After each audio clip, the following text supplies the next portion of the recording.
நித்யானந்தாவின் தொடரும் செக்ஸ் கதைகள். மதன காமராஜன் கதைகளைப் போல நித்யானந்தாவின் செக்ஸ் கதைகளும் தொடர ஆரம்பித்து இருப்பதை ஜூனியர் விகடன் 13/6/2012 இதழில் வெளியிட்டுள்ளது. அதையும் கொஞ்சம் கேளுங்கள். நித்யானந்தரை என் குருவாகவும் கடவுளாகவும் நினைத்து 6 வருடங்களாக அவரது தீவிர பக்தியாக இருந்தேன். இன்று ஏமாந்து உங்கள் முன் நிற்கிறேன் என்று சோகத்துடன் சொல்கிறார் ஆத்திராவ். யார் இந்த ஆத்திராவ்? ஜூனியர் விகடன் வாசகர்களுக்கு இவரை நினைவு இருக்கலாம். 14/3/2010 ஜூனியர் விகடனில் கேமரா பொருத்திய வெளிநாட்டு பக்தை என்ற தலைப்பில் கவர் ஸ்டோரியும், 12/6/2011 ஜூனியர் விகடனில் வீடியோ தயாரித்தாரா ஆத்திராவ் என்ற தலைப்பில் செய்தியும் வெளியிட்டிருந்தோம். அந்த கட்டுரையில் ரஞ்சிதா நான் நித்யானந்தருடன் இருப்பதைப் போன்ற மார்பிங் செய்யப்பட்ட வீடியோவை வைத்து லெனின் கருப்பன், ஆத்திராவ், வழக்கறிஞர் ஸ்ரீதர் ஆகியோர் பணம் கேட்டு என்னை மிரட்டினார்கள். நான் பணம் கொடுக்காததால் அந்த வீடியோவை வெளியிட்டு என்னை அசிங்கப்படுத்தினார்கள். அவர்கள் மீது கிரிமினல் நடவடிக்கை எடுக்க வேண்டும் என வழக்கு தொடர்ந்து இருப்பதையும், வீடியோ விவகாரத்தில் ஆத்திராவுக்கு முக்கிய பங்கு இருப்பதையும் குறிப்பிட்டிருந்தோம். அதை பற்றித்தான் இப்போது கன்னட சேனல் ஒன்றில் ஆத்திராவ் வாய் திறந்திருக்கிறார். நான் நித்யானந்தரோட ஆசிரமத்தில் இருந்தவரை என்னோட பேரு மா நித்யானந்த பிரேமேஸ்வரிமை. சென்னையில் ஆச்சாரமான குடும்பத்தில் பிறந்த பெண் நான். மெக்கானிக்கல் இன்ஜினியரிங் முடிச்சிட்டு அமெரிக்காவில் வேலை பார்த்தேன். அங்கேயே ஒருத்தரை காதலித்து திருமணம் செய்து கொண்டு செட்டிலாகிவிட்டேன். எனக்கும் என் கணவருக்கும் இடையில் கருத்து வேறுபாடு ஏற்பட்டது. அவரை விட்டு பிரிந்து விட்டேன். அப்போதுதான் என் பயணம் ஆன்மீகத்தை நோக்கி திரும்பியது. நித்யானந்தரின் ஆசிரமத்தில் சேர்ந்து சேவை செய்ய ஆரம்பித்தேன்.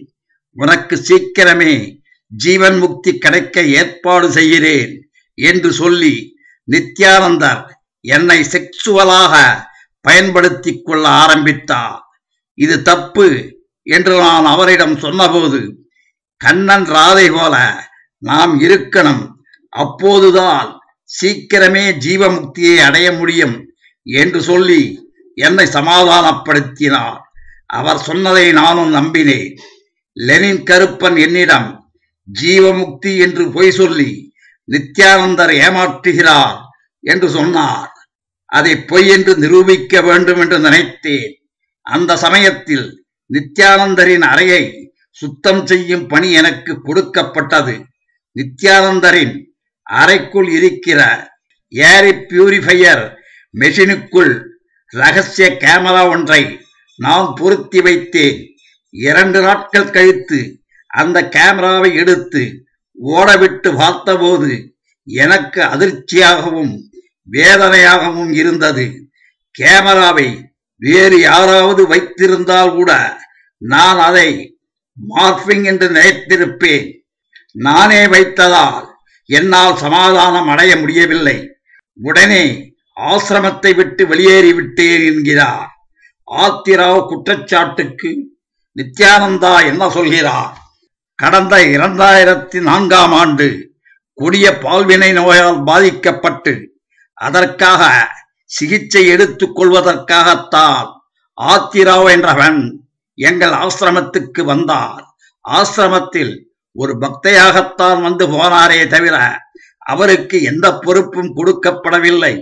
பல ஆண்களோடு உறவு வைத்துக் கொண்டால் என்ன வியாதி வருமோ அப்படிப்பட்ட ஒரு வியாதிதான் ஆர்த்திக்கும் வந்திருந்தது. ஹெர்பீஸ் 2 என்ற அந்த கொடிய பால்வினை நோய் எளிதில் மற்றவர்களுக்கும் பரவும் தன்மை கொண்டது. 5 வருடங்களாக உடல் ரீதியாக தொல்லை கொடுத்தார் என்று சொல்கிறாரே. என் உடலில் உள்ள இரத்தத்தை எடுத்து சோதனை செய்யுங்கள். அந்த பெண்ணோடு உடல் ரீதியான தொடர்பில் இருந்தால் எனக்கும் அந்த நோய் வந்திருக்க வேண்டுமல்லவா?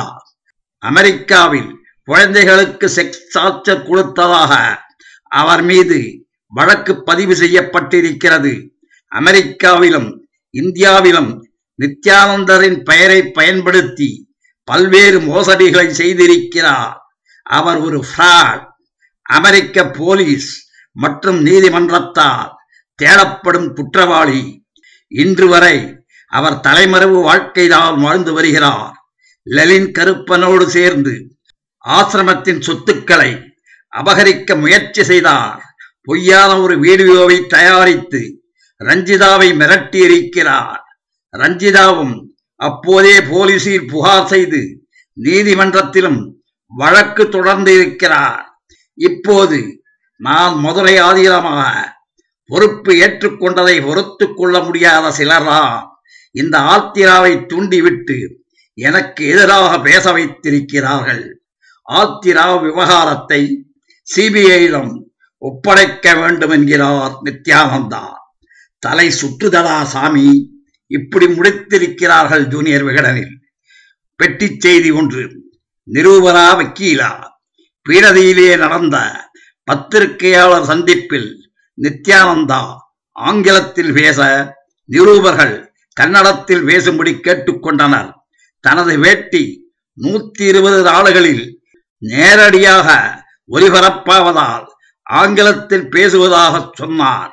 இதனால் நிரூபர்கள் பக்கத்தில் சலசலப்பு எழுந்தது. அப்போது ஆத்திரா பேட்டியை ஒளிபரப்பிய கன்னட தனியார் சேனல் நிரூபர் நித்தியிடம் சிஐடி போலீசார் அனுப்பிய சம்மனை ஏன் பெறவில்லை என்று கேள்வி எழுப்பினார். தான் பெற்றுக்கொண்டதாக நித்தி சொல்ல பெறவில்லை என்பதற்கான ஆதாரங்களை நிரூபர் காட்டினார். உடனே நித்தி, நீ நிரூபரா வக்கீலா என்று தமிழில் பொங்க ஆரம்பித்தார். நெத்திக்கு ஆங்கிலமும் தமிழும் தான் தெரியுமா, கன்னடம் தெரியாதா என்று மீண்டும் நிரூபர்கள் கேட்க பக்தர்களுக்கும் அவர்களுக்கும் இடையே சலசலப்பும் கையெழுப்பும் எழுந்தது. இதையடுத்து பீடதி ஆசிரமத்துக்கு போலீஸ் பாதுகாப்பு போடப்பட்டுள்ளது. நித்யானந்தா தன் ரத்தத்தை பரிசோதித்து பார் என்று சவால் விடுவதிலேயே காலத்தை கடத்தி கொண்டு இருக்கிறார். இவர் திருந்துவாரா திருந்த மாட்டாரா என்பதை மதுரை சொக்கநாதர் தான் சொல்ல வேண்டும். பொதுமக்களே உஷார். நன்றி, வணக்கம்.